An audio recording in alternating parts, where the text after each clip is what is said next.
वहीं सपा सांसद हरेंद्र मलिक से न्यूज इंडिया संवाददाता आंचल यादव ने खास बातचीत की, जहां सांसद ने बीजेपी पर निशाना साधते हुए कहा, एसआईआर पर चर्चा के लिए सरकार ने समय कम दिया और वंदे मातरम का समय ज्यादा दिया गया था। आगे उन्होंने और क्या कुछ कहा, सुनवाते।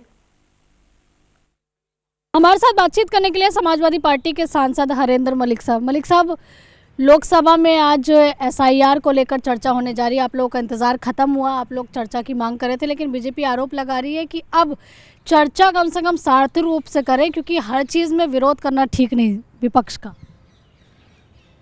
देखिए, भारतीय जनता पार्टी की मंशा एक ही बात से लगती है कि इसका समय कम रखा और वंदे मातरम का समय ज़्यादा रखा था। और चर्चा करना तो लाजमी है, चर्चा कराना तो सरकार का धर्म है, सरकार का दायित्व है।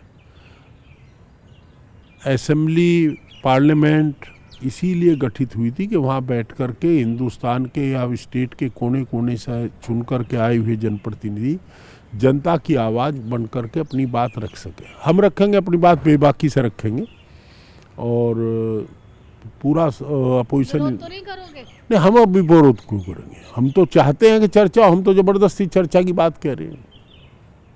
वही विपक्ष को वंदे मातरम से दिक्कत क्या? आज राज्यसभा में चर्चा इसको लेकर हो रही है, तो आखिरकार दिक्कत क्या है उसमें? आपको गलत है, आपको किसी ने गलत बता दिया। आपकी मजबूरी है, चैनल मालिक कहते हैं आप ऐसे सवाल पूछ लेते हो। कहाँ दिक्कत है? विपक्ष ने खुल के चर्चा में हिस्सा लिया। ओवैसी साहब कह रहे हैं कि तो संविधान के खिलाफ है, जबरदस्ती थोपा जा रहा है। ओवैसी अकेले विपक्ष नहीं है, आप सभी विपक्ष के सम्मान्य सदस्य जो बोले हैं उनके भाषण उठा करके देख लीजिए, किसी ने आलोचना की क्या? रमाशंकर राजभर जी ने कहा है कि गोडसे की विचारधारा को आगे बढ़ाया जा रहा है। नहीं, गोडसे की विचारधारा को तो रोज बढ़ाया जा रहा है आगे, पर वो वंदे मातरम के परिप्रेक्ष्य में थोड़ा ही कहा।